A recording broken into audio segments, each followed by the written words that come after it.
ابھی یہ خبر دلی سے آئی ہے کہ محترمہ ترنم ریاض صاحبہ نہیں رہی۔ انا للہ و انا الیہ راجعون۔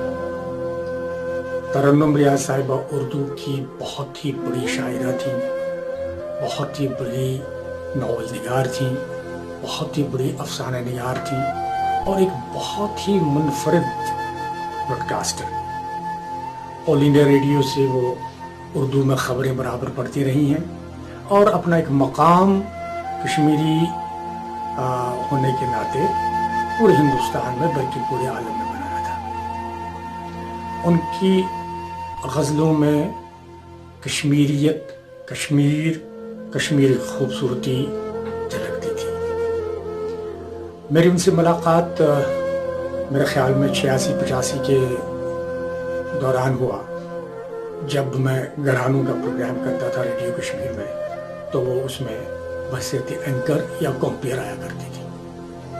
اس کے بعد دھیرے دھیرے ان سے ملاقاتیں بڑھی تو پتہ چلا کہ وہ ایک بہت ہی اچھی مصنفہ بھی ہیں، بہت اچھی شاعرہ بھی ہیں۔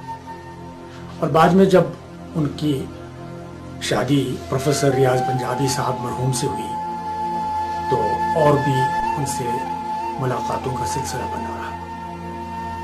جب پروفیسر ریاض پنجابی صاحب کشمیر یونیورسٹی کے وائس چانسلر ہوئے تب میرا ترنم ریاض صاحبہ سے اور بڑا رابطہ تھا، کیونکہ ان دونوں میں کلچر اکیڈمی کا سیکریٹری تھا، تو ان کو اکثر ہم اپنی محفل میں بلایا کرتے تھے۔ بہرحال ان کو کسی سفارش یا کسی ریکمنڈیشنز کی ضرورت نہیں تھی، وہ ایک خود انجمن تھی، خود ایک بہت بڑا مقام تھی۔ عجیب اتفاق دیکھیے، ابھی کچھ ہی مہینے پہلے پروفیسر ریاض پنجابی اس دنیا سے کوچ کر گئے اور آج ان کی یہ بیگم صاحبہ بھی چلی گئی۔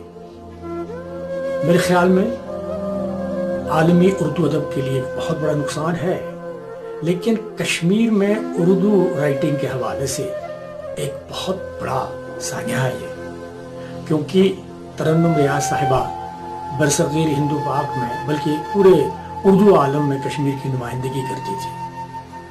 اللہ ان کو جنت نصیب کرے اور ان کے لواحقین کو صبر جمیل عطا کرے۔